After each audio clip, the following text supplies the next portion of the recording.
iniciar un nuevo tema y en muchas ocasiones hemos mencionado acerca de esto, pero nunca lo hemos predicado. Así que hoy vamos a iniciar a predicar acerca de las 7 señales que se encuentran en el Evangelio de Juan. Aleluya. El Evangelio de Juan, hermanos, es un evangelio que no es sinóptico con los otros. De hecho, algunos hacen un sinóptico de los 4 evangelios, es decir, los ponen en paralelo de la manera de encontrar las cosas que son comunes en ellos y complementar la narración de uno con otro de los evangelios. Sin embargo, aunque esto no siempre es así, aunque haya casos parecidos, no son los mismos, también podemos entender que el Evangelio de Juan es un evangelio que tiene un propósito específico diferente.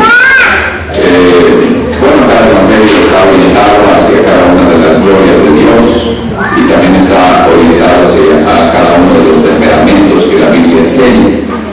Y uno de los temas que más adelante vamos a tratar con la ayuda de Dios es los temperamentos, pero desde el punto de vista bíblico, tal como la Biblia lo enseña, y no vamos a basarnos en la psicología, porque la psicología se ha metido a las iglesias y en vez de los dones del Espíritu Santo, los pastores están usando psicología, y eso está mal, y eso es humanismo, y eso está fuera de la voluntad de Dios. Pero vamos a aprender lo que la Biblia dice acerca de nuestra alma. Así como tenemos 7 instintos en el alma, como tenemos 7 instintos en el cuerpo, entonces nosotros podemos entender también que dentro del alma tenemos sentidos y también dentro del alma tenemos temperamentos. Y todo eso lo vamos a estudiar. Pero allí en Juan capítulo 1, al iniciar el Evangelio, nosotros encontramos que el arranque, la manera de presentar a Cristo es absolutamente distinta a los otros evangelios. Aquí no hay genealogía, aquí no se habla de quién es hijo, no se nos dan detalles de su nacimiento, ni tampoco no se nos dan detalles de su niñez o de su desarrollo y de todas las cosas que estaban en relación a Cristo o a Jesús como súbdito de la ley, sino que aquí el Evangelio nos empieza a presentar la divinidad de Cristo. Aleluya. Y dice, en el principio era el verbo, y la palabra aquí que se traduce como verbo es logos, y esto quiere decir palabra, como tratado o como estudio. Y entonces en el principio era la palabra, y la palabra era con Dios, y la palabra era Dios. Bendito sea el Señor. Esta es más propia como traducción. El significado de logos es palabra específicamente. Entonces el verbo nos habla de algo que denota acción, y ha sido puesto verbo aquí porque es una de las maneras en que se identifica a Cristo. Pero el texto nos está hablando entonces que la palabra de Dios es Cristo. Aleluya. Y que la palabra de Dios era con Dios, y que la palabra de Dios es Dios. Aleluya. El Señor Jesucristo, el verbo o la palabra, en el principio era en el principio con Dios. Todas las cosas por Él fueron hechas. Está hablando del Hijo de Dios, está hablando de Cristo, está hablando de la palabra, y está diciendo que todas las cosas fueron creadas por Él. Él es creador, Él es Dios. Aleluya. Y dice, y sin Él nada de lo que es hecho fue hecho. Es decir, no está hablando de que Él estuvo ayudando a Dios, sino que sin Él no existiría nada. Él lo hizo. Y dice, en Él estaba la vida, y la vida era la luz de los hombres. Aquí está poniendo como sinónimo vida y luz. Está poniendo la luz, que es lo que ilumina y lo que hace posible que nuestra vista funcione y que nosotros podamos detectar los objetos y los colores y las distancias, porque tenemos dos ojos y podemos ver lo que es iluminado. Y bueno, podríamos hablar de la luz en el aspecto físico, pero la Biblia está diciendo algo. La luz, en él estaba la vida, y la vida era la luz de los hombres. La vida de Cristo es lo que ilumina el ámbito espiritual. La vida de Cristo es lo que puede rasgar las tinieblas de la ignorancia y de la oscuridad espiritual que es provocada por el pecado. Y entonces está diciendo, la luz en las tinieblas resplandece. Y va a dar una expresión que a veces no entendemos muy claramente, pero dicen, las tinieblas no la comprendieron. Y comprender pues puede tener el significado de entender, pero la palabra aquí en manera literal está diciendo que no le puso límite. La luz no pudo ser contenida por las tinieblas, no pudo ser limitada por las tinieblas, porque las tinieblas fueron rasgadas cuando la luz se presentó. Y entonces, bueno, todo se iluminó y las tinieblas desaparecieron. No la pudieron detener, no la pudieron comprender, no la pudieron poner límites, no la pudieron limitar dentro de ella. Bendito sea el Señor. Dice, bueno, cuando está hablando de todo esto, está hablando del Señor Jesucristo, está hablando del Hijo de Dios, y vamos a mirar en este Evangelio la divinidad de Cristo. Estamos mirando que en el Evangelio de Lucas, por ejemplo, él es el Hijo del Hombre, él es un hombre que nació sujeto a la ley, que fue circuncidado al tercer día, al séptimo día, y que fue presentado en el templo, y que se ofreció el sacrificio que se ofrecía por los pobres para la purificación de la mamá. Y esto quiere decir que María ofreció, porque hubo derramamiento de sangre de su nacimiento, perdió su virginidad. Así que los cristianos no pueden referirse a la Virgen María actualmente porque ya no es virgen, porque dejó de ser virgen al momento del nacimiento. Gloria al Señor. Y entonces por esa causa tuvo que ofrecer 2 tórtolas y un palomino, porque era la ofrenda de los pobres para purificación del derramamiento de sangre que había tenido la mujer al dar a luz. Bueno, gloria al Señor. Y entonces nos van hablando todos los detalles, Lucas, de que Cristo era hijo del hombre, y muestra la genealogía, que no solo lo pone como hijo de David, hijo de Abraham, sino lo lleva, es la única genealogía de las 2 que hay en los evangelios, que lo lleva hasta Abraham. Así que él viene como una línea directa desde Adán. Bendito sea el Señor. Y entonces nosotros encontramos pues todos los detalles acerca de la humanidad de Cristo en el Evangelio de Lucas. Pero en el Evangelio de Juan nosotros vamos a tener una ilustración y un mensaje muy claro acerca de que Cristo es el Hijo de Dios, de que Él es Dios. En el principio del Verbo, el Verbo era con Dios y el Verbo era Dios. Aleluya. Gloria al Señor. Entonces, esto hace a este Evangelio un Evangelio especial, con un propósito especial, y es el mostrar la divinidad de Cristo. Así que en este Evangelio, Juan, guiado por Dios en su escritura, inspirado por Dios, como toda la escritura fue inspirada divinamente, y teniendo él como apóstol de Jesucristo esta revelación, entonces él va a registrar en sus escritos todo aquello que tiene que ver con la divinidad de Cristo. Y encontramos, por ejemplo, en el Evangelio de Juan, que 7 ocasiones se menciona, o Cristo menciona, yo soy. Él menciona, por ejemplo, yo soy el pan de vida. Y luego menciona, yo soy la luz del mundo. Y luego menciona, yo soy la puerta. Y luego menciona, yo soy el buen pastor. Y luego, yo soy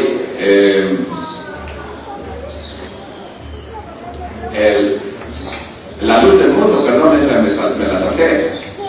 la luz del mundo, y luego también menciona que Él es la resurrección y la vida, y menciona que Él es el camino, la verdad y la vida, y que Él es la vida verdadera. Alabado sea el Señor. Entonces encontramos nosotros 7 veces que Él dice yo soy, y Jehová significa yo soy. Así que si Dios, Jehová, se ha hecho carne y ha habitado entre los hombres, entonces Jesucristo es la manifestación de Dios en una manera humana. Gloria al Señor. Y Él va a decir yo soy Jehová, y va a usar 7 de los nombres que son aplicados en el Antiguo Testamento a Jehová. Así que hay una relación directa con 7 nombres de los que el Antiguo Testamento nos habla de Jehová. Por ejemplo, Jehová Ra, es el Salmo 23, Jehová es mi pastor. Jehová Ra tiene que ver con el yo soy el buen pastor. Gloria al Señor. Y entonces así nosotros vemos que Jesucristo está mostrando su divinidad. Él está hablando de Dios, y Él está diciendo que nadie conoció a Dios, pero que Él descendió del cielo para mostrarlo y para hacer que nosotros pudiéramos tener una relación con Dios. Aleluya. Alabado sea Dios. Y bueno, también nosotros encontramos en el Evangelio de Juan 7 dádivas de Cristo. Tampoco hemos estudiado esto, pero hay 7 veces que el Evangelio de Juan nos está hablando de Cristo dándose. Y estas dádivas nos están mostrando la entrega de esa naturaleza divina para que nosotros experimentemos la naturaleza divina. Y también encontramos 7 ejemplos de justicia, porque Dios es justo, y entonces la justicia tenía que ser manifestada a través de Jesucristo, y entonces en 7 ocasiones Él ilustra la justicia. Bendito sea el Señor.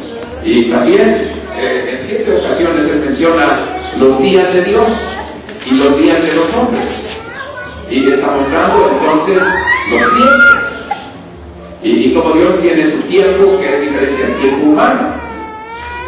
Bendito sea el Señor. Tampoco hemos hablado de eso. Aleluya. Y tú dices, bueno, hemos hablado tanto, durante cuántos años tiene la iglesia, y sí, todavía no llegamos a esto, ¿no? Y todavía hay mucho más en la Biblia que no hemos dicho. Aleluya. Pero bueno, estamos tocando un tema nuevo, y siempre he estado en la Escritura, nada más que es nuevo porque no lo habíamos explicado aquí. Gloria al Señor. Y también nosotros podemos ver ahí que Juan, a diferencia de los otros evangelios, solo describe 7 milagros que Cristo hizo. Y el 7, entonces, es el número de Dios. El 6 es el número del hombre. Por eso el anticristo es 666. Y Cristo, Padre, Hijo y Espíritu Santo, entonces es 777. Gloria al Señor. Así que el diablo es un imitador que está tratando de usurpar el lugar de Dios, y entonces lo más que él alcanza es 666, y entonces eso es lo máximo que el hombre puede dar, y eso es lo que el anticristo va a mostrar. El anticristo no va a ser un ogro, no va a ser un hombre feo, va a ser un hombre sobresaliente, va a ser un hombre culto, va a ser un hombre con una gran presencia, con una gran capacidad humana. Lo máximo que puede haber dentro de la raza humana en cuanto a capacidades naturales lo va a tener el anticristo. De tal manera que la gente va a pensar que Él es el Redentor y que Él es el que va a traer la solución a las crisis que va a sufrir la humanidad. Alabado sea Dios. Ayer les decía a los hermanos, ¿por qué votaron? Y yo sé que aquí algunos votaron por un partido y otros por otro, y bueno, el voto es secreto, no quiero que me digan por quién votaron en manera específica, pero ¿qué es lo que movió tu corazón cuando tú determinaste tu voto? Y me preguntaban, ¿usted por qué votó? Y les dije, cuando yo hice mi análisis de por qué votar, yo sé que esta tierra va de picada y que ningún gobernante va a sacar a este mundo de la crisis. Ni aquí, ni en Estados Unidos Obama, y ni en ningún otro lugar. Creo que en Estados Unidos van a tener problemas porque Obama está a favor de las cosas que están de moda, de actualidad, como es los matrimonios homosexuales y cosas por el estilo. Lo cual es, bueno, indicativo de que estamos viviendo los tiempos finales, porque está pasando lo mismo que estaba pasando antes de que Dios destruyera a Sodoma y Gomorra. ¿Sabes que el sodomismo es una manera de llamar a las perversiones sexuales? Porque en Sodoma se practicaba y ahora se está practicando. Y la Biblia dice, antes de que venga el Hijo del Hombre, se casarán y se darán en casamiento. Y está hablando de intercambio de parejas, y eso está pasando en este tiempo. Hay clubes en donde las parejas se intercambian para tener novedad en su relación, y entonces, bueno, pues te presto a mi esposa, préstame a la tuya, y está en depravación completa este mundo. Igualito que estaba el tiempo de Sodoma, por la cual Dios trajo el juicio. Así que el juicio de esta tierra se acerca, las cosas no van a mejorar. Entonces, ¿por qué votar? La Biblia nos habla de que nosotros debemos orar por los que están en eminencia, por nuestros gobernantes, por los que toman las decisiones. ¿Para qué? Para bien de la iglesia. No para que haya más carreteras, ni para que vivamos mejor. Nosotros estamos de paso aquí, hermanos. La iglesia es la única que va en ascenso. Somos la sal de la tierra. Por causa de nosotros, por causa de la iglesia, por causa de los creyentes, por causa de que Dios está obrando a través de los creyentes, de que el cuerpo de Cristo está todavía en la tierra, es que todavía esta tierra no es presa total del anticristo, y entonces, pero cuando la iglesia sea tomada y el anticristo tome el control, entonces la maldad se multiplicará como nunca. Y los hijos se entregarán a los padres, y los padres a los hijos, y bueno, la familia ya se está destruyendo, y todos son hijos de parejas que no son sus padres, sino divorciados y rematrimoniados. Y las estadísticas están diciendo que esto va en aumento y en aumento y en aumento. ¿Y por qué? Porque han dejado a Dios de lado. Entonces, bueno, pues qué triste que los que nos gobiernan no tengan principios morales y que tengan religiones extrañas como Obama. Pero bueno, lo que nos interesa a nosotros en México es que haya libertad religiosa, que la iglesia tenga tranquilidad. Y tú dirás, pero es que puede ser no sé qué, y no sé qué otra cosa, injusto, y pues ora por él. Sí, pero es diferente estar orando cuando nuestro voto fue dado para que la persona inmoral estuviera, o la persona que coarta la libertad de la iglesia estuviera, de tal manera que entonces tuviéramos que estar orando adicionalmente por todas aquellas cosas por las que votamos. ¿Sí me entiendes? Lo que debe haber en el corazón del creyente es la iglesia, y es el futuro de la iglesia, y es la propagación del reino de Dios. Y lo que propicia eso es lo que nosotros debemos buscar, y no estar buscando las otras cosas. Gloria al Señor, ¿por qué? Porque todo lo de la tierra es temporal. Todo un lapso de tiempo, hasta la felicidad y los momentos de satisfacción duran un ratito nada más. Si estás bien feliz hoy y todo está caminando sobre ruedas y no tienes ni un problema, no te preocupes, eso va a cambiar. Y si estás que ya no aguantas porque la situación está sumamente difícil, no te preocupes, va a cambiar. Todo cambia en esta tierra. Lo único permanente es lo espiritual. Y Cristo vino a darnos vida espiritual porque Él es Dios. Aleluya. Así que las 7 señales o los 7 milagros escogidos por Juan y puestos en el Evangelio tienen un propósito. Ahí en Juan capítulo 20, cuando ya el apóstol está terminando el Evangelio, nos dice en el versículo 30, dice que solo hizo estas señales, dice que escogió estas señales. Y dice, y también hizo Jesús muchas otras señales en presencia de sus discípulos que no están escritas en este libro.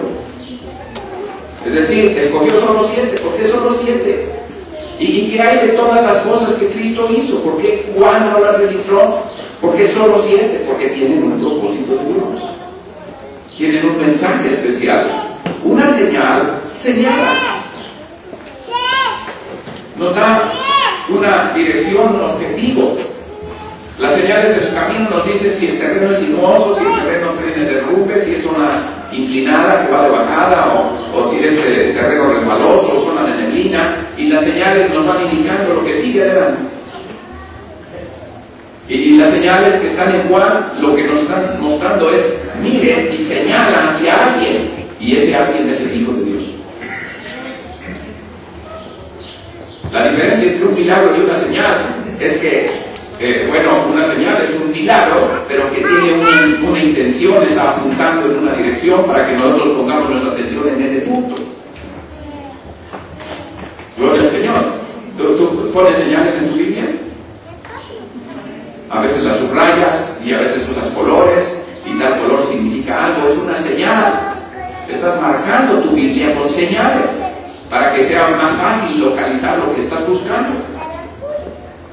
Gloria al Señor, para eso son las señales. Así que Juan nos está poniendo señales. Y dice, Jesús hizo otras muchas señales en presencia de sus discípulos que no están escritas en este libro, pero estas son escritas para que creáis que Jesús es el Cristo. Que Jesús el hombre es el ungido de Dios. Eso quiere decir Cristo. Cristo es la palabra griega de la palabra hebrea Mesías. Mesías significa el ungido. En griego, esto es hebreo, Mesías. En griego es Cristo. Entonces nos está diciendo para que creamos que Jesús es el Cristo, el Hijo de Dios. ¿Para qué son estas señales? Para que nosotros identifiquemos la divinidad de Cristo. Aleluya. Aleluya, hermanos. Dice, y para que creyendo. Entonces, para creer que cuando creemos que Jesús es el Hijo de Dios, entonces ¿qué cosa va a pasar?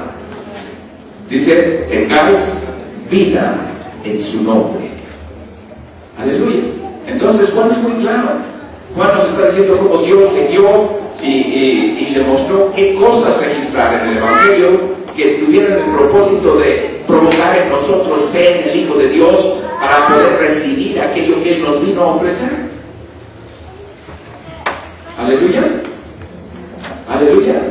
Hermanos, Él no es la primera criatura del universo, como dicen algunos. Los testigos de Jehová, aparte de 20,000 herejías que tienen esa, que Jesús es un Dios, pero que no es Dios. Entonces ya están predicando el politeísmo, pero se confunden porque dicen Dios es uno solo, y ese es Jehová. Pero Cristo dijo, Jehová, yo soy el pan de vida. Yo soy la luz del mundo. Yo soy Jehová tu Salvador.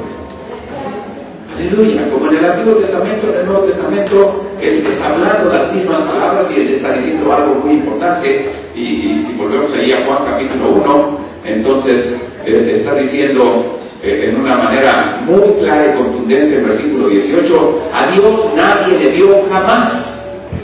El unigénito Hijo que está en el seno de Dios, del seno del Padre, Él le declaró. O como dice la 60, Él le dio a conocer. Aleluya. Entonces, ¿cómo conocemos a Dios? A través de Jesucristo. Cristo es la revelación de Dios. Él dejó los cielos para venir y tomar nuestra naturaleza, nuestra debilidad, experimentar nuestro sufrimiento, llevar nuestro castigo, morir en nuestro lugar y obtener el perdón, satisfaciendo la justicia de Dios. Antes, a través de la ley, el hombre se presentaba a Dios en función del cumplimiento que tuviera de los requisitos divinos que había establecido en la ley. Cristo nos representó, se presentó por nosotros delante de Dios y satisfizo todos los requisitos divinos que nadie satisfizo según la ley. Así que, habiendo sido Él, por mérito propio, ganador de la gloria de Dios y el beneficiario de todas las promesas del Antiguo Testamento, Él fue y ocupó nuestro lugar, murió por los pecadores siendo inocente, y es por eso que nosotros podemos ser perdonados a través de su sacrificio. Aleluya. No hay otro nombre dado a los hombres en quien podamos ser salvos. Amén. No hay religión que salve, no hay manera, no hay caminos, no hay opciones. Porque ningún otro es Dios. Cristo es Dios. Y Cristo se hizo hombre para ocupar tu lugar, representarte a ti, representar a la humanidad y presentarse delante de Dios y recibir el castigo que a ti te correspondía. Y Él ha resucitado para demostrar que la justicia de Dios quedó satisfecha. Que al haber agotado todos nuestros pecados no halló pecado propio. Si Cristo hubiera tenido un pecado, Él se queda muerto. Pero Él resucitó y es la evidencia de que Cristo es nuestro Salvador, de que el perdón está garantizado, de que a través de Cristo nosotros recibimos divinidad. Él es Dios para darnos divinidad y Él es hombre para representarnos y pagar y llevarnos la condenación. Aleluya. Tenía que ser Dios y hombre. Él es la escalera que toca la tierra, que toca el cielo, que conecta lo natural con lo espiritual, que conecta al hombre con Dios, porque Él es hombre y Él es Dios. Y nadie como Él. No hay otra manera, no hay otra opción. La gente no se salva por ser buena. Se salva por nacer de nuevo, por tener una nueva naturaleza. Y entonces vamos a entrar a mirar el primer milagro. El primer milagro que el Señor hizo, pero que la Biblia señala o dice es no solo un milagro que Dios hizo, sino es una señal que provocó fe en el Señor Jesucristo. Y entonces vamos al capítulo 2 de Juan y vamos a leer del versículo 1 al 11. Dice: al tercer día hiciéronse unas bodas en Caná de Galilea y estaba allí la madre de Jesús. Fíjense cómo Juan no está diciendo, y estaba ahí la Virgen María. ¿Cómo está diciendo?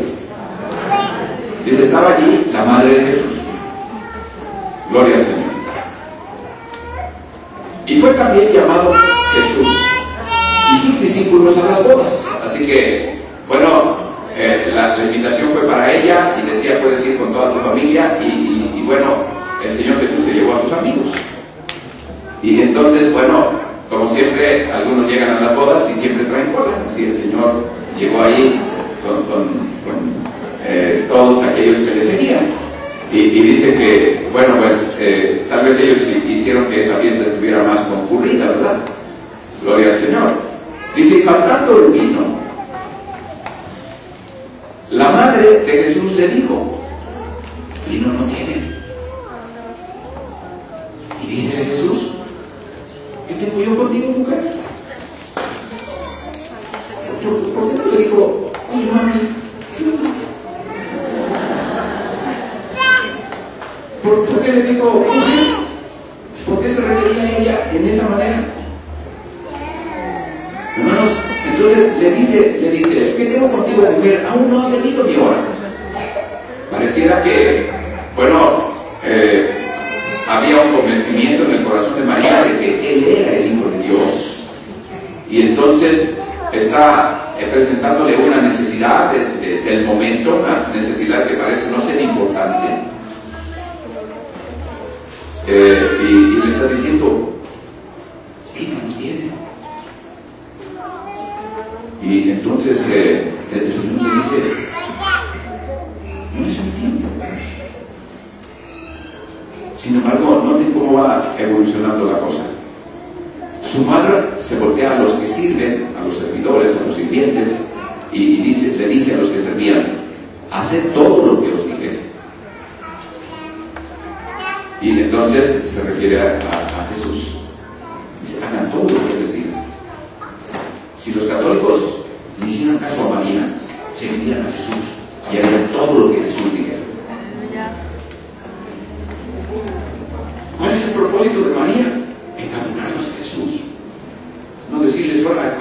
templo aquí también. También adórenme a mí. No me está diciendo, haga lo que Jesús les diga. Hasta en la Biblia dice, no, eso que obedezca, ¿verdad? Gloria al Señor.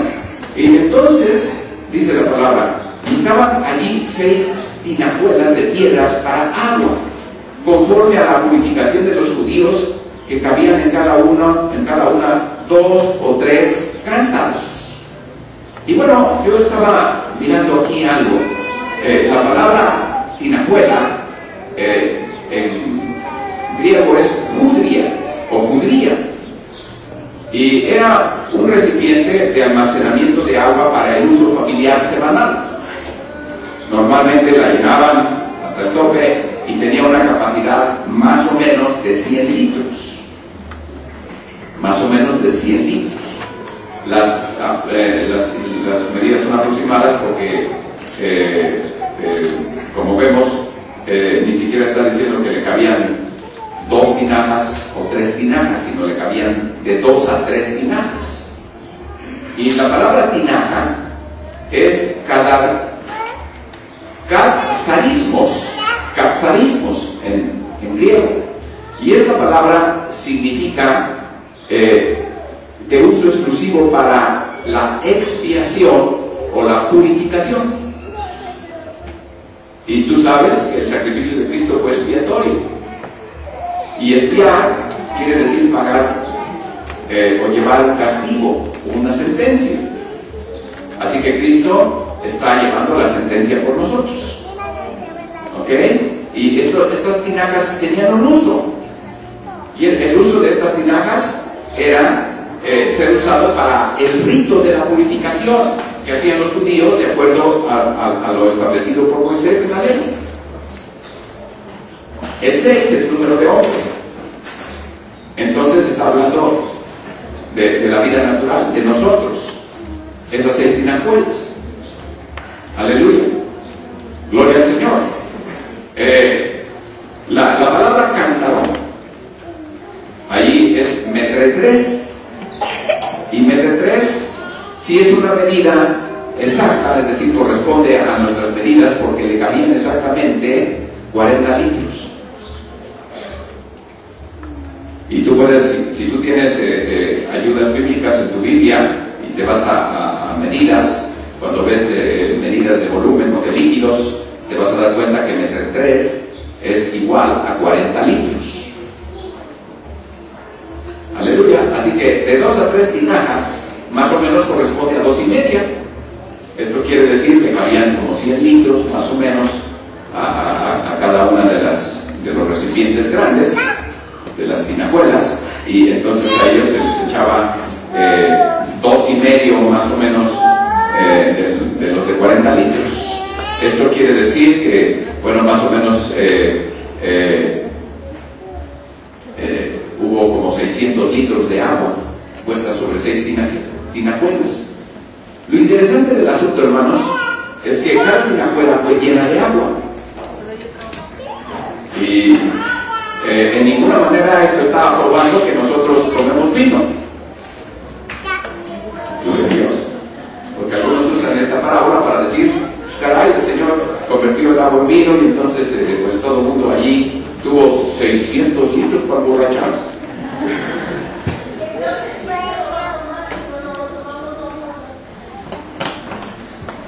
¿Usted está de acuerdo? Bueno, vamos a entender el mensaje. Alabado sea Dios. El Señor Jesucristo no hizo eso con ese propósito, sino hizo algo más, y es muy importante tratar de entenderlo. ¿El agua qué tipifica? ¿El agua qué tipifica? Hermanos, la palabra de Dios nos dice que el agua es una figura de la palabra.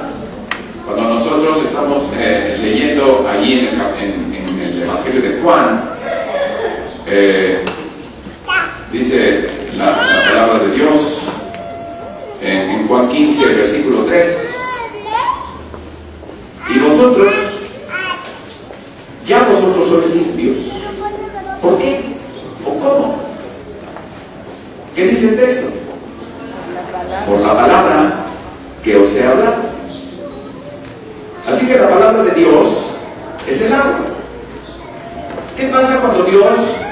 ministra la palabra de Dios. Nosotros somos esas tinajas. Ahí hay 6 tinajas. Y entonces tienen un propósito, y el propósito es que venga una expiación o venga una purificación al pueblo. Bueno, eso es lo que representa. Ahora bien, ¿qué dice la palabra de Dios en 1 de Pedro, capítulo 1, versículo 23?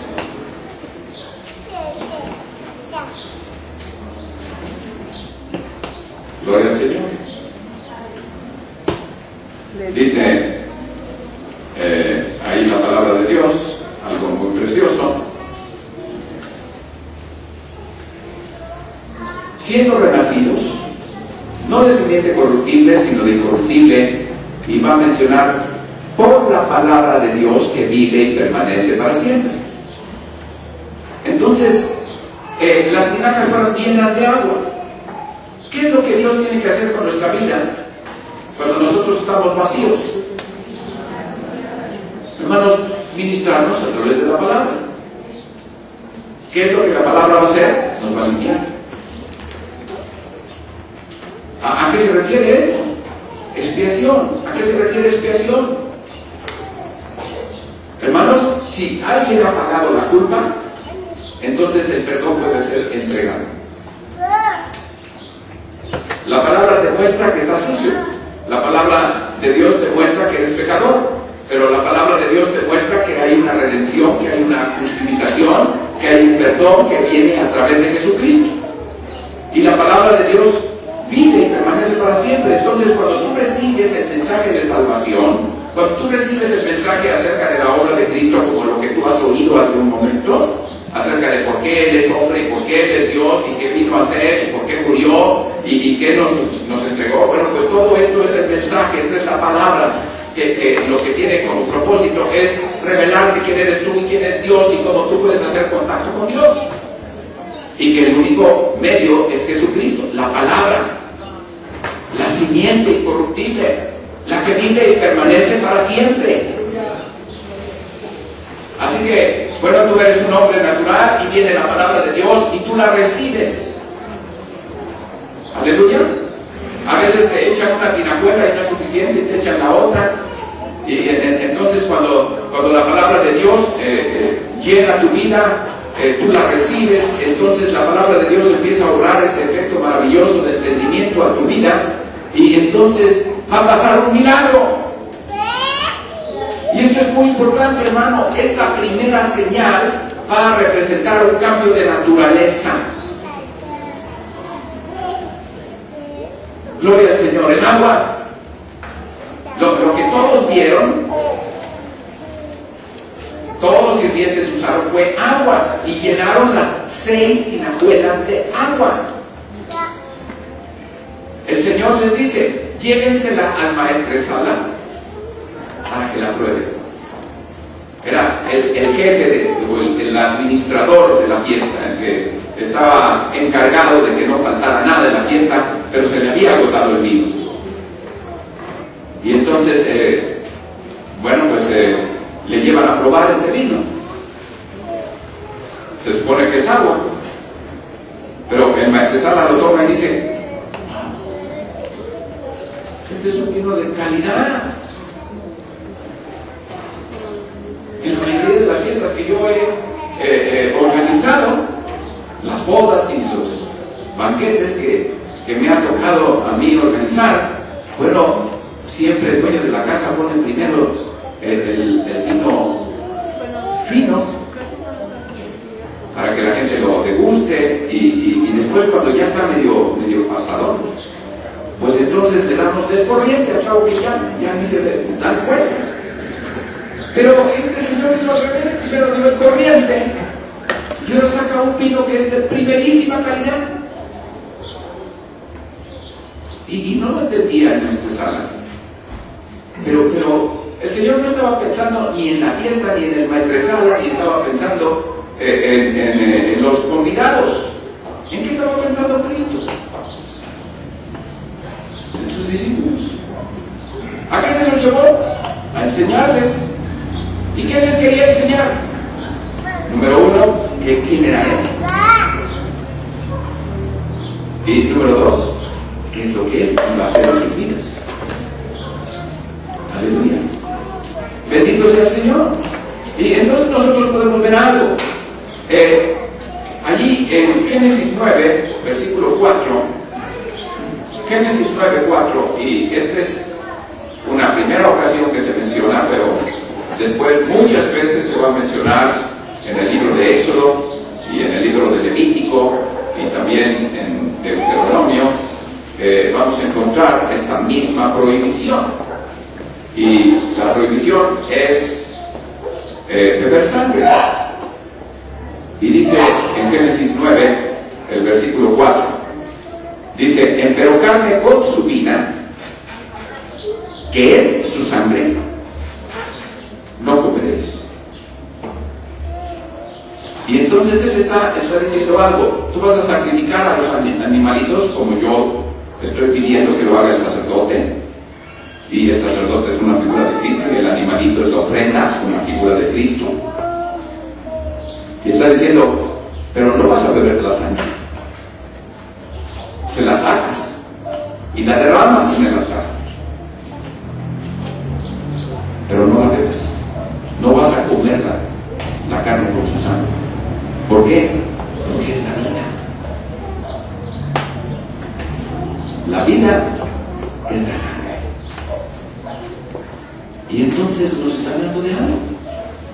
Y entonces podemos ir a Mateo capítulo 26. Mateo capítulo 26, el versículo 28.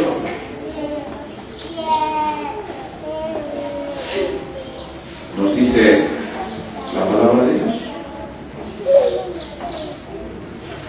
El 27 dice: y tomando el vaso y hechas gracias, les dio diciendo: bebed de él todos, porque esto es mi sangre del nuevo pacto. Les está dando vino, pero les está diciendo: esto es mi sangre. Y entonces está poniendo al vino como una figura de su sangre, y está diciendo: el jugo de uva lo vas a usar siempre para recordar mi muerte, y cada que lo tomes, bueno, tú te vas a acordar de que mi sangre fue derramada, y que esa sangre fue la sangre que selló un pacto entre Dios y nosotros. Yo como hombre, yo derramé mi sangre para firmar un pacto entre Dios que tú vas a recibir como un beneficio cuando me creas. Aleluya. Y entonces está diciendo, porque esa es la sangre del nuevo pacto, la cual es derramada por muchos para la remisión de los pecados. Es el sacrificio de la expiación. Es la sangre derramada de Cristo. ¿Y qué es lo que la sangre tiene? Vida. ¿Y qué es lo que Dios nos da cuando creemos en Jesucristo? Vida eterna, vida divina. Y si te das cuenta, el milagro de la transformación del agua en vino está hablando del nuevo nacimiento, y está hablando de cómo Dios lo realiza, y cómo cuando Dios hizo el milagro estaba ilustrando esta verdad para sus discípulos y también para nosotros, que leemos su evangelio y que nos damos cuenta que Él es el Hijo de Dios, y que lo que Él vino a hacer es precisamente a darnos su naturaleza. Él vino a salvarnos, pero la salvación no nos hace adeptos a una religión, nos inscribe o nos anota en una lista, y entonces nosotros ya somos miembros de tal escuela o de tal religión o de tal secta. No, hermanos,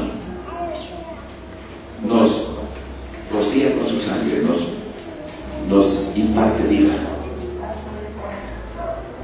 Cuando la Biblia habla de la iglesia, dice la cual Él ganó con su sangre.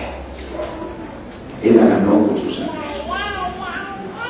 Y cuando Él nos está diciendo cómo recordar su muerte, no nos deja Semana Santa, nos deja Santa Cena. Y nos dice: siempre que coman este pan, recuerden mi cuerpo.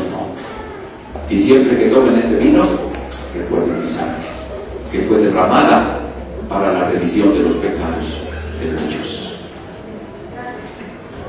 Pero el Señor tiene que ver esto con todo lo demás que la gente le pone atención y el énfasis a todo lo que significa la fiesta de Caná, una boda, una costumbre. Pero el Señor está aprovechando el momento para mostrarles a ellos algo. Y volvamos allí a Juan, y volvamos a mirar allí en el capítulo 1, y repasemos esto que está diciendo acerca de este milagro. Porque está diciendo que el propósito se cumplió. El propósito era uno y ese propósito se cumplió. ¿Cuál era el propósito de este milagro? Dice el versículo 11, este principio de señales, o esta primera señal, hizo Jesús en Caná de Galilea y manifestó su gloria. Y sus discípulos, ¿qué pasó? Dice, los convidados a la boda, dice los novios, dice la familia de los novios, hermano, a sus discípulos. ¿Y qué pasó con ellos? Creyeron en él. La señal les dijo, ellos tal vez estaban mirando como tú, muchas veces estás mirando a los novios, a los convidados, a lo que está pasando en el banquete, y estás criticando qué vestido lleva la hermana, y estás mirando cuántos fueron y ni fueron tantos, y así, un montón de cosas que tú puedes tener en la mente que te distraen. Pero una señal es como cuando en la oscuridad se prende una luz. Y entonces lo único que puedes hacer es mirar hacia la luz. Hermano, hay una calle oscura, pero bueno, hay un farolito, un solo farolito ahí. ¿Y qué es lo que tú ves alrededor del farolito? Todos los insectos que hay ahí en el aire van a la luz. Y ves como electrones, ¿verdad? Como el uranio ahí lleno de mosquitos alrededor dándole vueltas a la luz. Porque la luz es lo que hace que haya la diferencia. Mientras tú estás en tinieblas, no ves nada, no ves a dónde vas, no conoces y no percibes las cosas, pero vienes a la luz para que, bueno, pues entonces tú experimentes ese cambio, esa bendición. Y bueno, así el Señor lo que está haciendo es hacer que la atención de sus discípulos le reconozcan. Y sus discípulos, ¿qué pasó en ese momento? Creyeron en él. Hermano, cuando tú le hablas a alguien de Cristo y tú presentas a Cristo como el Salvador, y tú muestras que Él es el único camino y que no hay otra manera, porque la gente habla de las tradiciones de los padres. Mis padres me enseñaron, mis padres me inculcaron, y entonces yo estoy siguiendo las enseñanzas de mis padres, y yo no voy a traicionar a mis padres. Y entonces siguen la tradición, siguen el rito, siguen la religión, siguen la costumbre, y no están teniendo un contacto con Dios, sino simplemente están siguiendo un rito y practicando una serie de requisitos. Pero hermanos, Cristo no nos salvó por obras. Dice, no por obras para que nadie se gloríe. Por gracia sois salvos, por medio de la fe, por medio de creer en Él. Y esto no es de vosotros, pues es un don de Dios. ¿Cómo nos fue dado el don de la fe? A través del agua, a través de la palabra. Por eso es importante predicar la palabra. Por eso es importante hablarles a la gente la verdad que está en la Escritura. No uses la Navidad porque esa es una mentira. El póster tan hermoso que ponen en la Navidad, ¿verdad? Que dicen, si Cristo, y es evangélico, y lo ponen en las iglesias, y dice allí en el texto de una manera muy hermosa, ¿verdad? Dice, si Cristo naciere 1000 veces en el pesebre, pero no naciere en tu corazón, seguirás eternamente perdido. Y dices, ¡ay, qué bonito texto! Pero no está en la Biblia. Y Cristo no nace en tu corazón, tú naces en Cristo. Cuando Cristo viene a tu corazón. Y Cristo no viene como un bebé en pañales a tu corazón. Cristo viene como Él es, el Señor, el Rey. Aleluya. Y la plenitud de Cristo viene a tu corazón. Y en el momento en que tú recibes la palabra y la entiendes, tu naturaleza cambia.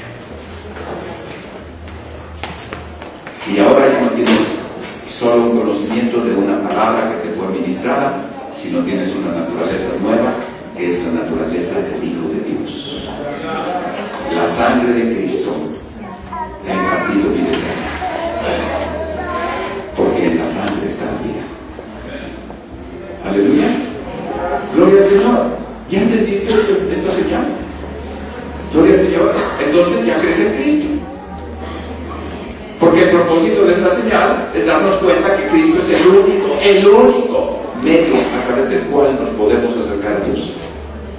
Él es la palabra, la que era en el principio, la que era con Dios, la que era Dios, sin la cual nada fue hecho, todo fue creado por Él y para Él. Y nosotros fuimos renacidos por la palabra de Dios, la simiente incorruptible que vive y permanece para siempre. Y te he impartido vida y tú dejaste de ser una vida natural para ser ahora un recipiente de la vida de Cristo. Y lo que ahora te llena es algo celestial. Aleluya. Es Cristo, es la vida de Cristo que ha sido implantada en ti.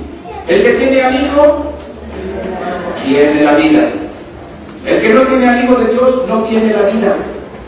No dice que se porta bien, se va al cielo. Y entonces podemos entender muy claramente, en el cielo hay mucho pecador. Pero en el infierno hay mucha gente buena. Nuestro hermano nos predicaba de Simón el leproso, el fariseo. Y él no sentía que era muy decente y no necesitaba perdón. Así que nunca mostró ningún afecto por Cristo. Invitó a Cristo porque le convenía a él a sus relaciones. Pero él no lo invitó porque él tuviera alguna necesidad o sintiera alguna necesidad de Cristo, aunque él era un miserable pecador. Y como dijo Vicente, era peor que la mujer.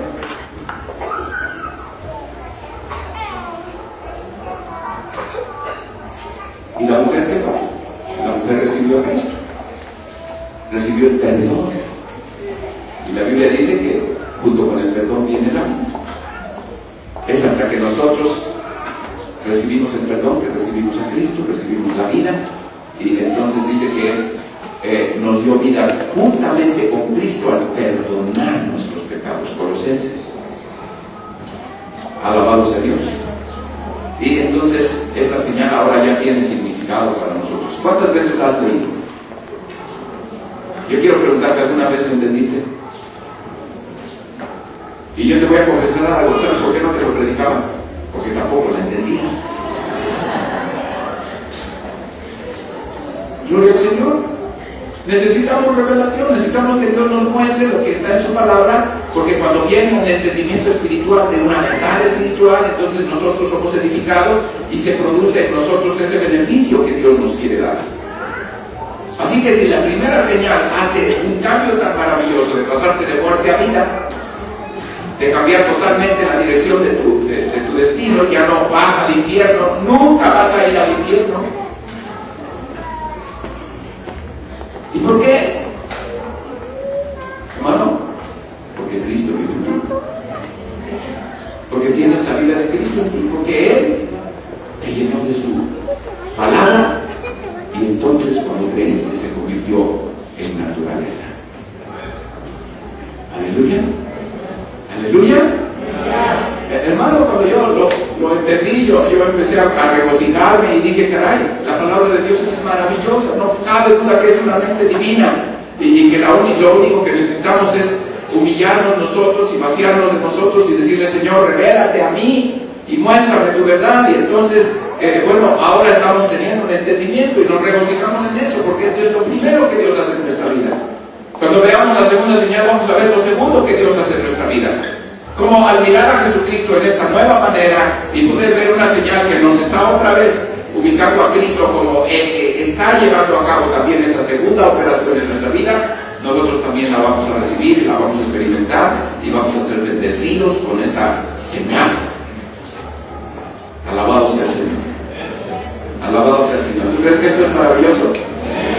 Gloria al Señor. No das así, de veras, gloria a Dios mío. Yo brincaba de gusto cuando lo entendí y dije, ¡wow!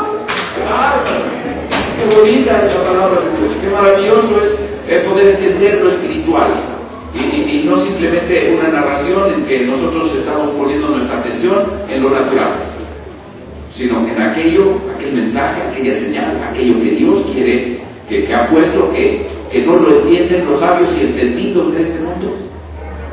sino que Dios se lo revela a los humildes. Aleluya. Aleluya. Gloria al Señor. Y bueno, tú tienes ahora una vida espiritual. Y eso es muy importante. En 2 Corintios capítulo 5, versículo 17 nos dice de una manera muy clara que es este milagro del nuevo nacimiento, del cambio de naturaleza, de la impartición de una naturaleza divina a un ser humano. Lo que nos hace a nosotros lo que Cristo era. Él era el Hijo de Dios, ahora nosotros ¿qué somos? En Cristo, ¿qué somos? Hijos de Dios. Aleluya. Hermano, cuando tú entiendes que la salvación es una naturaleza nueva, entonces ya no hay duda de que siempre vas a ser salvo. ¿Por qué? Porque tu naturaleza ahora es divina. Te voy a decir algo. Cuando un hombre engendra, una mujer concibe, se casan y tienen un hijo, ese hijo tiene características de los dos padres. Heredaron sus genes, heredaron su naturaleza. Si el papá es chaparro, seguro el hijo también. Si camina así medio especial, pues el hijo cuando crece camina igual. El timbre de su voz es tan parecido. Y mira, sacó tus ojos. Y mira, también se ríe como tú, hace la boca chueca, igualito. Y nosotros vemos que ahí está una prolongación de nosotros porque tiene nuestra naturaleza. La Biblia dice que nosotros no fuimos engendrados por voluntad de carne o de sangre o de varón, sino de Dios. Aleluya. Entonces Dios te engendró. ¿Qué tienes? Tienes un gen divino. Por eso eres hijo de Dios. Tienes una naturaleza divina. Y las obras van a ser el fruto de que tú tienes una nueva naturaleza. Las obras no son méritos para alcanzar salvación, sino son manifestación o fruto de que ya eres salvo. Por eso cuando alguien te dice, ¿ya hizo la oración? ¿Ha habido algún cambio? No, pues no, yo creo que rezó, pero no recibió a Cristo. Tú piensas y hasta le pones ahí el asunto como mágico. No, pues hace 20 años hizo la oración, nunca ha dejado de ser blasfemo y nunca ha dejado de ser borracho y nunca ha dejado de vivir la vida equivocada que vive, pero no hizo la oración. No, hermano, no te equivoques, asegúrate bien. Gloria al Señor. ¿Por qué? Porque tú estás pensando equivocadamente. Un cambio de naturaleza se va a manifestar. Dice entonces ahí, el versículo dice, de modo que si alguno está en Cristo, ¿qué dice? Nueva criatura es. Las cosas viejas pasaron. Y el pasado, hermano, es algo que quedó cancelado, que ya el Señor lo resolvió a través del perdón. ¿Y qué dice acerca de lo que sigue? Dice que todas son, y qué curioso, las viejas pasaron y las nuevas no fueron, sino son. No está hablando de algo que en el momento en que todo lo demás se acabó, lo nuevo se estableció en una manera definitiva, sino lo que está diciendo es que a partir de ese momento, en la medida en que la nueva criatura se manifiesta en ti, en esa medida tu alma cambia, y es en tu alma donde son hechas nuevas todos los días las cosas que Dios está obrando en la medida que tú te rindes. Hay un texto que creo que nos puede aclarar mucho esto. Está en Gálatas capítulo 5. Gálatas capítulo 5, el versículo 16 dice: digo pues, andad en el Espíritu y no satisfagáis la concupiscencia de la carne. Y está entonces dando una palabra de dirección a nuestras vidas como cristianos. Dice: camina o anda en el Espíritu y no satisfagas o le des gusto a tu vieja naturaleza, que es la carne, a la concupiscencia de la carne. El versículo 25 nos dice, después de decir cuáles son las manifestaciones de la carne y el fruto del Espíritu, el versículo 25 dice: si vivimos en el Espíritu, todo aquel que ha recibido a Cristo vive en el Espíritu. Todo aquel que ha recibido a Cristo tiene una nueva naturaleza, es una nueva criatura, ha nacido de nuevo, tiene una vida nueva y la oportunidad de vivirla diferente. Muy bien, entonces la recomendación del apóstol Pablo es: todos los que han nacido de nuevo, si vives en el Espíritu, entonces la recomendación es: anda también en el Espíritu. Y el problema de muchos es que, habiendo nacido de nuevo, no están caminando en el Espíritu, no están viviendo esa novedad de vida, esa nueva criatura, esa vida espiritual que Dios les ha dado, que antes no tenían. Gloria al Señor. Entonces, noten ustedes que dentro de ti, dentro de cada persona que ha nacido de nuevo, hay un potencial, hay una capacidad de vivir una vida plena, recta, agradable a Dios, que no tenía antes de recibir a Cristo. Aleluya. Aleluya. Gloria al Señor. Pero esta es la primera experiencia. Esto es lo primero que la Biblia nos está diciendo, y es muy importante entonces entender que lo que Dios ha depositado en nosotros es una semilla, lo que Él ha puesto en nosotros es una nueva criatura, y que nuestra alma entonces tiene que tener un proceso de desarrollo para que, pues al andar en el Espíritu pueda ir desarrollando o siendo transformada para ser cada día mejor, cada día más semejante a Cristo. Gloria al Señor. Vamos a Romanos capítulo 8, por favor. Romanos capítulo 8.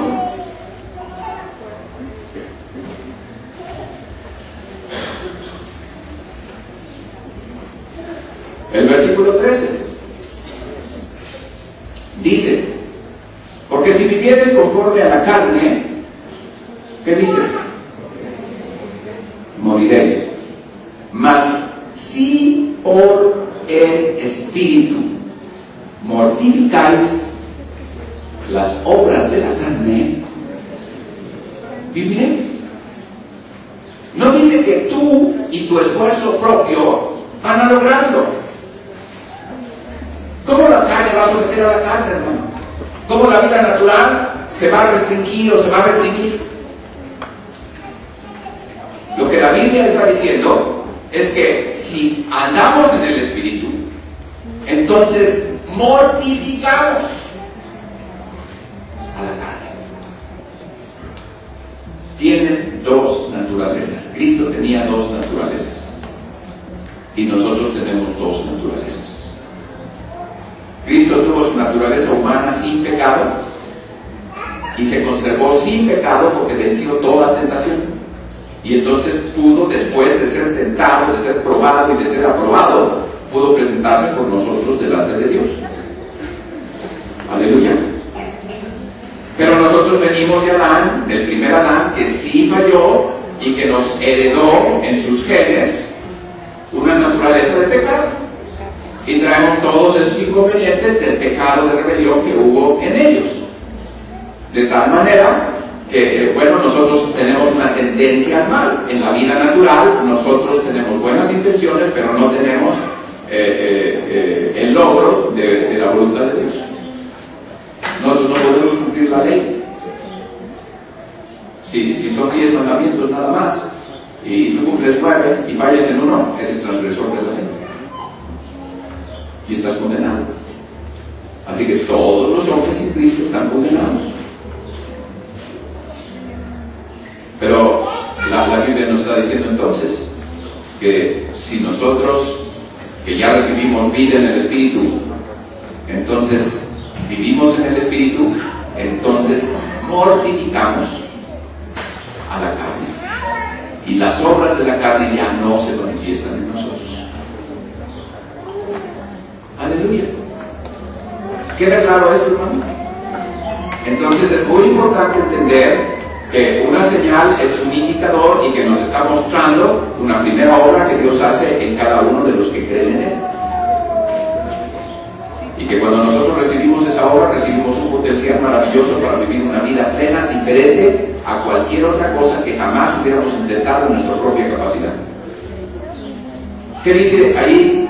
Y quiero que lo noten allí en Romanos 8, dice el versículo 5, porque los que viven conforme a la carne, de las cosas que son de la carne se ocupan. Dice, mas los que conforme al Espíritu, y podemos ponerle, se ocupan de las cosas del Espíritu. ¿Por qué?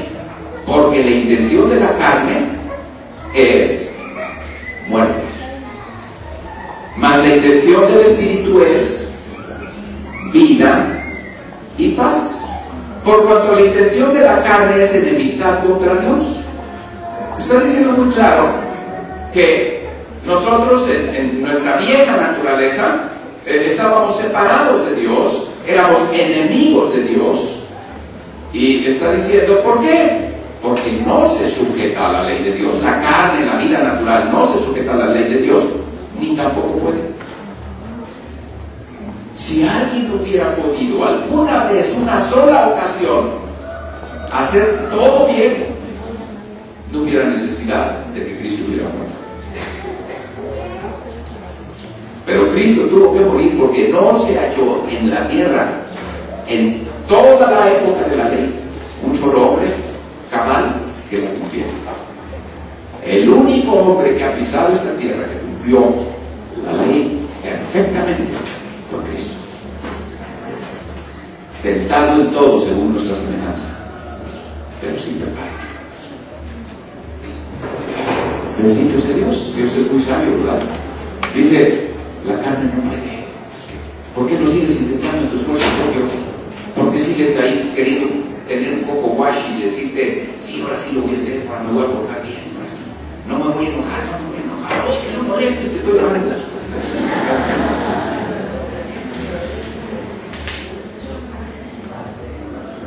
Hermano, la carne reacciona tan rápido que cuando te das cuenta ya la regaste.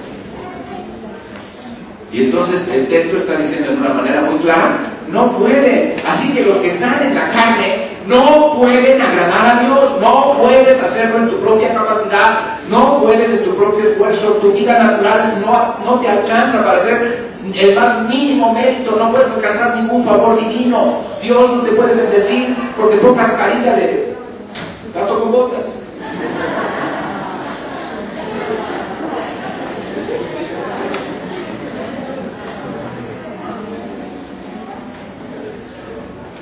Gloria al Señor. ¿Cómo alcanzamos el favor de Dios? A través del arrepentimiento, a través de reconocer que nuestra vida vieja es una vida inútil, que nos ha estorbado todo el tiempo, que siempre hemos ofendido a Dios y a los demás, y que pues a veces tenemos educación y somos decentes, pero somos pecadores como Simón el leproso. Y entonces nos está diciendo así, mas vosotros no estáis en la carne, sino en el Espíritu, si es que el Espíritu de Dios mora en vosotros. Y si alguno no tiene el Espíritu de Cristo, el tal no es de Él. Fíjense que no está diciendo, y si alguno no tiene el Espíritu Santo, está diciendo, si alguno no tiene el Espíritu de Cristo. Cuando tú naciste de nuevo, Cristo vino a ti. El Espíritu de Cristo y tu Espíritu se unieron. Y 1 Corintios 6 dice, el que se une al Señor, un espíritu es con Él. Aleluya.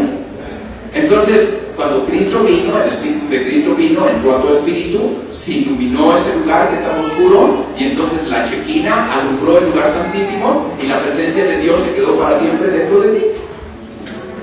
En tu espíritu. Ahí está la respuesta, ahí está el potencial, ahí está todo, ahí está la nueva naturaleza. Andar en el espíritu quiere decir que el liderazgo de tu vida lo tome tu espíritu sobre tu alma, para que tu alma se someta al espíritu y entonces pueda ser transformada. Y eso es andar en el espíritu. Y es entonces cuando la carne es mortificada y tú tienes victoria. No es tu capacidad, ya no lo intentes. Vida natural, capacidad natural, religión. Fracaso, frustración.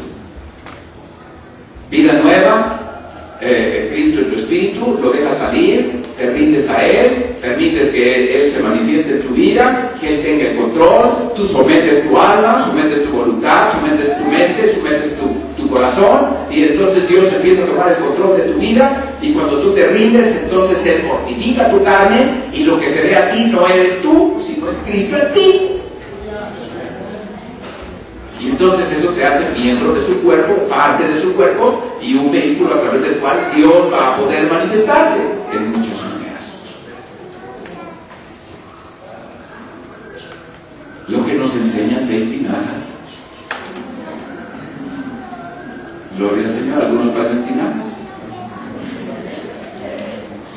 Pero podemos entender ahora la maravilla del Evangelio, como nos es entregada a través de señales que apuntan hacia Jesucristo, hacia su obra, hacia su propósito, hacia lo que Él vino a hacer y la manera en que lo va a hacer cuando uno lo cree. Amén. Alabado sea Dios. Bueno, yo creo que tenemos algo que es el inicio de una obra, nos está mostrando el inicio de una obra de Dios en un ser humano, en una persona que, estando perdido y siendo pecadora, ha recibido vida nueva y tiene vida eterna y tiene la oportunidad de vivir una vida plena con propósito que va a agradar a Dios en todo.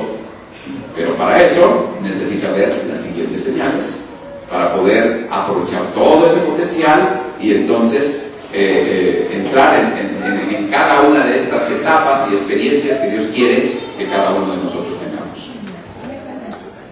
Aleluya. Gloria al Señor. ¿Alguna pregunta?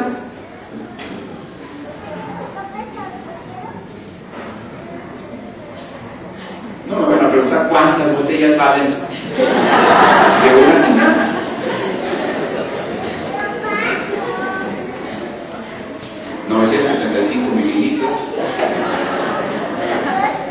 Como 105 botellas.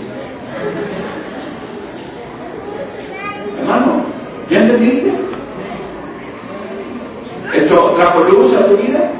Esto mostró que ya no tienes pretextos, que si tienes a Cristo tienes la oportunidad de vivir una vida plena, y que si eres un fracasado porque estás en la carne y porque sigues permitiendo que la vida vieja gobierne tu vida, tu alma.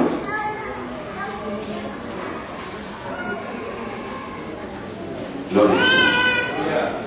No me digas, yo no puedo con el alcohol, yo no puedo con la droga, yo no puedo con la mentira, yo no puedo con mi carácter, yo no puedo. Tú no puedes, ya lo sé.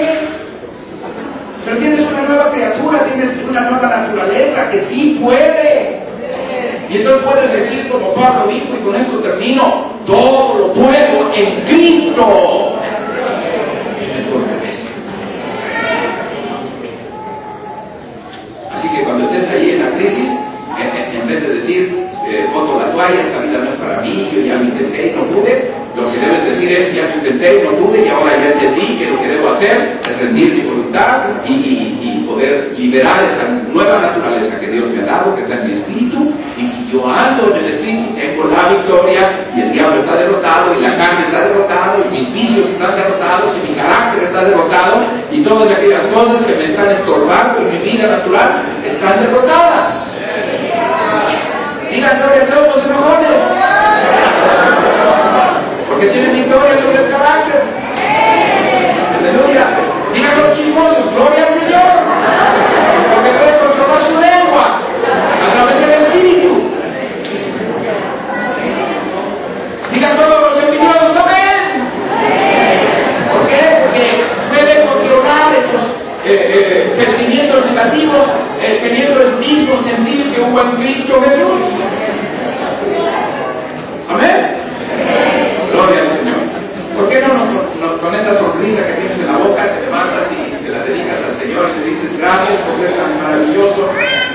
sabio, ser tan glorioso, por haber hecho algo tan maravilloso en mi vida y por mostrarme que al creer en ti ha pasado un milagro portentoso dentro de mí que me da la capacidad de vivir una vida verdaderamente plena, diferente, agradable a ti, llena de bendición.